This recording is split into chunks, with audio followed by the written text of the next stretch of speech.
Hey everybody, Karyn Bryant here for MMA Heat, of course with the champion Valentina Shevchenko, who is facing Jessica I at UFC 238. So champ, it's fight week for you. You know you've been through so many of these, but how's everything feeling for you? I feel great. I have very strong training camp for this fight, and now we are here in Chicago, just a few days out of the fight. And the last days, the last trainings, it's not so intensive, but it still has to take a lot of attention from my side because the last days it's more dangerous. It's where they like everyone can get all kind of injuries or whatever. That's why I don't want it, and I'm very focused on what I am doing. But in the same time, I very like that we are here now in Chicago, and I have time to explore more about this beautiful city. And for the last couple of days, we was spending our time, every day on the Lake Michigan. And my Yes. coach and Roger, they are swimmed in the cold water. So it was very nice to walk there.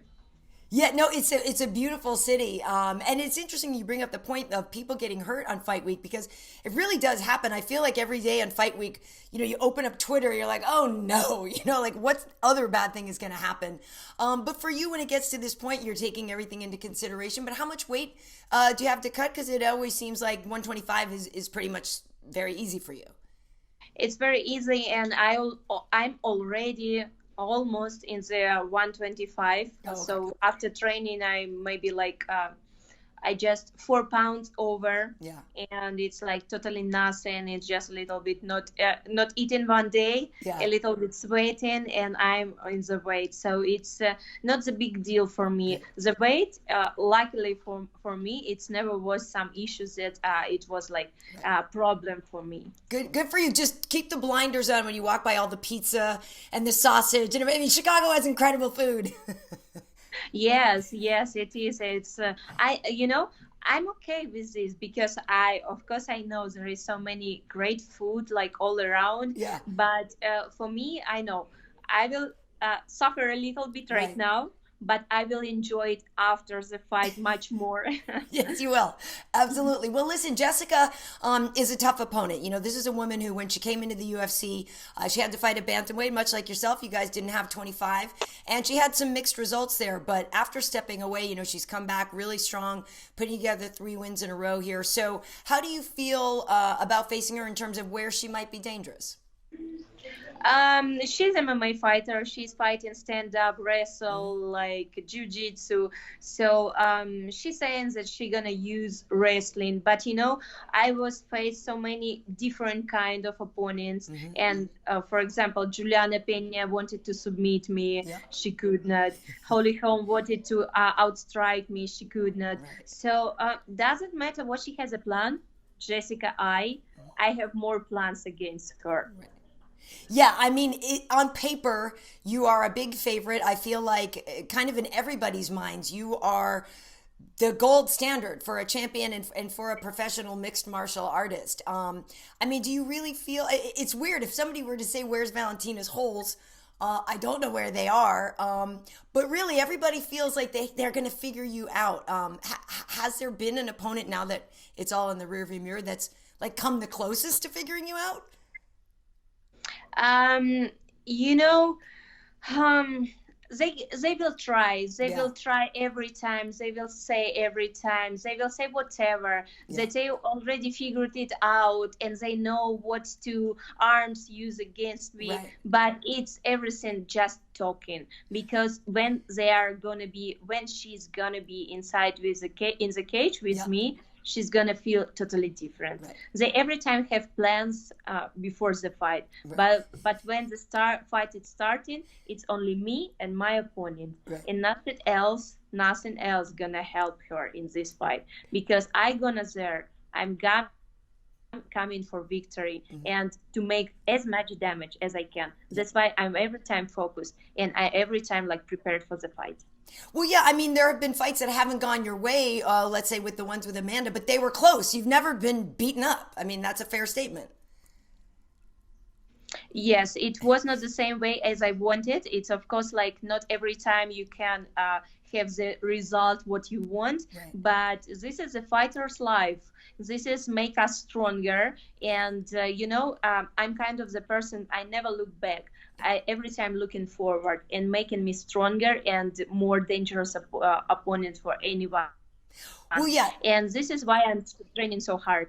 Yeah, no, it's a frightening proposition. The fact that you do keep getting better because you're already so good. But you could argue that the adversity that Jessica has been through, going on a losing skid, really having to dig deep and find herself, you could argue that that could have made her better. The fact that you haven't had to face as much adversity.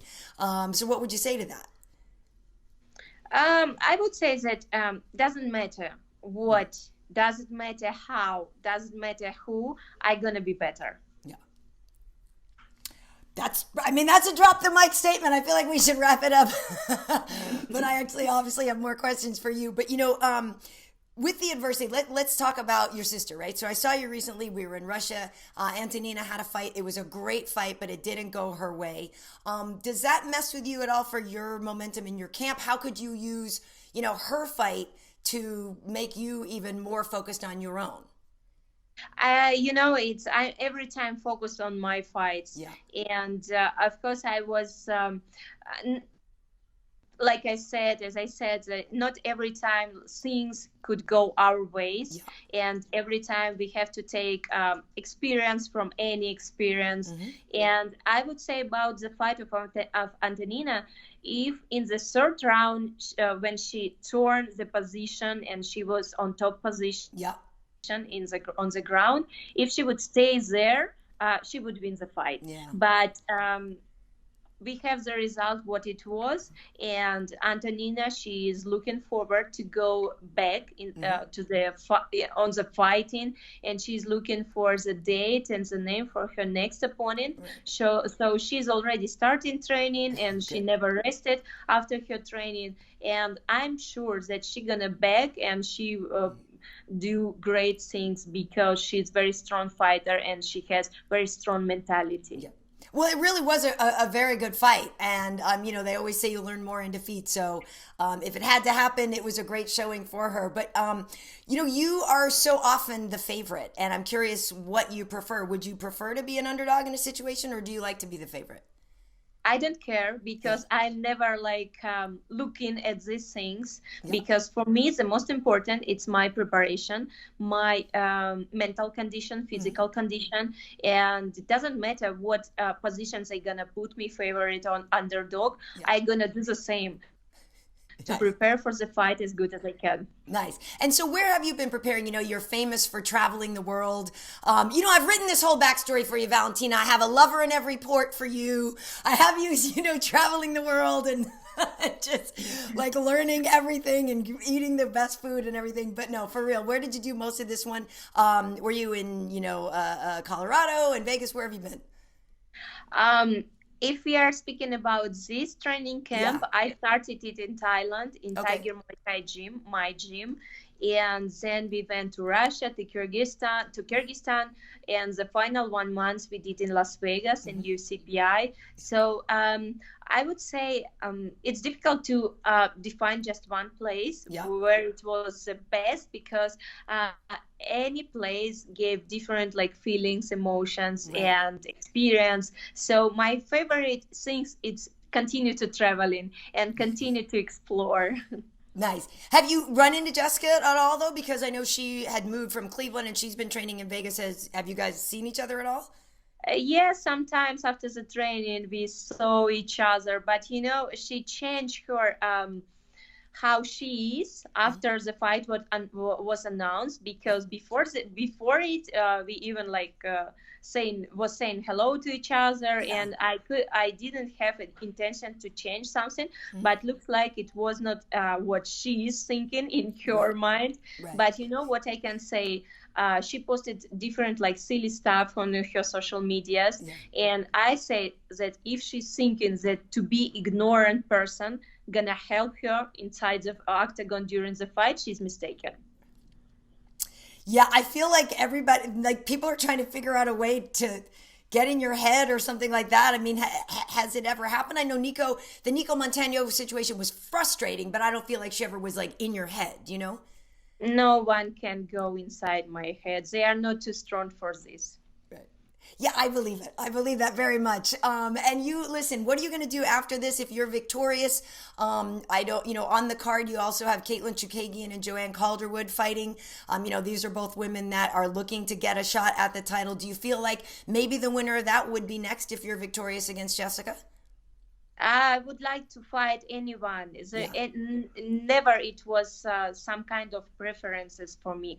Anyone who would go up to the and to deserve this opportunity, Yeah. I would love to face them. There is so many talented and very good female fighters in our division 125.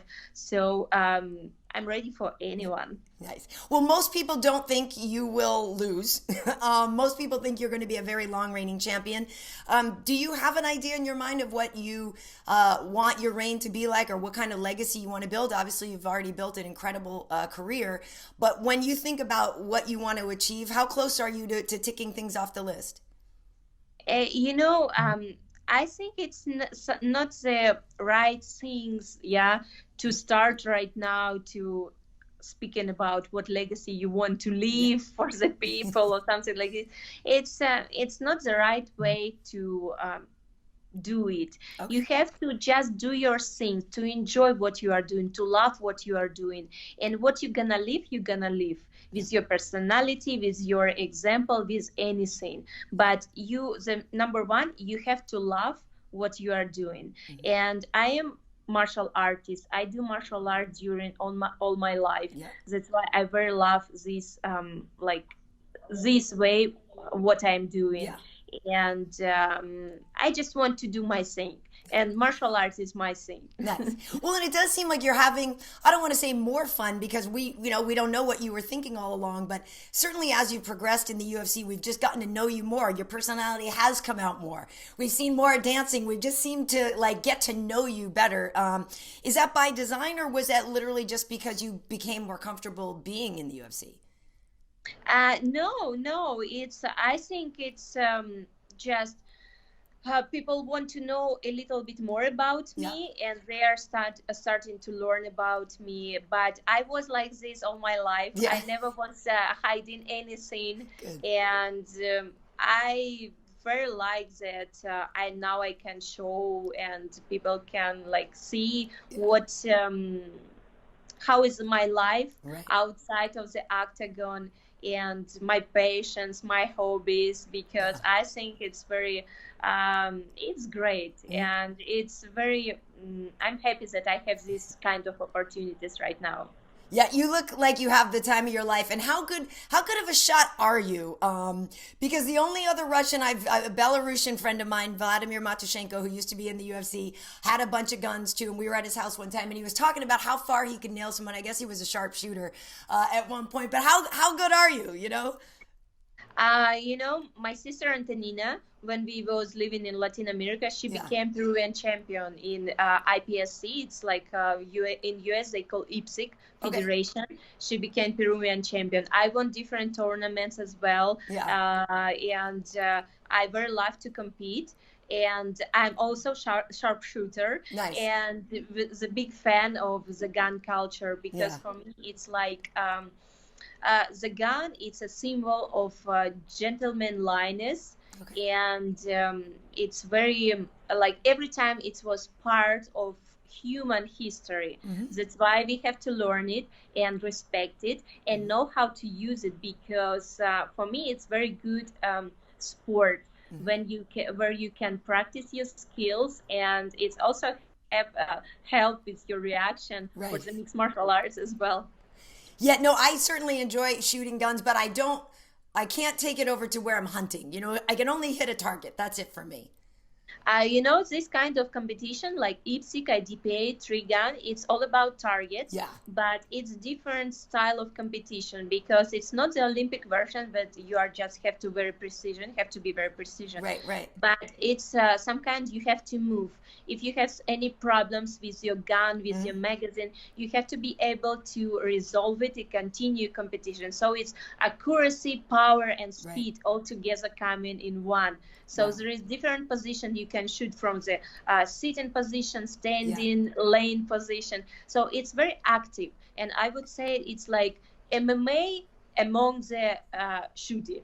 Yeah. I was just going to say the psychology, it sounds very similar where you have to make adjustments on the fly. If something's not working, you have to fix it. You have to attack from lots of different areas. So I feel like, there's probably a lot of similarities there for you. It's a lot of similarities, right? Very cool. Well, listen, you are such a fun champ. It's so fun watching you fight, and you always just are so well prepared. Again, Jessica has a big task ahead of her. We don't look too far ahead, but expecting great things from you on Saturday. So have fun out there, and thanks for taking the time to talk today. Thank you very much. Have a good day too. Bye bye, Karyn. Thanks, champ.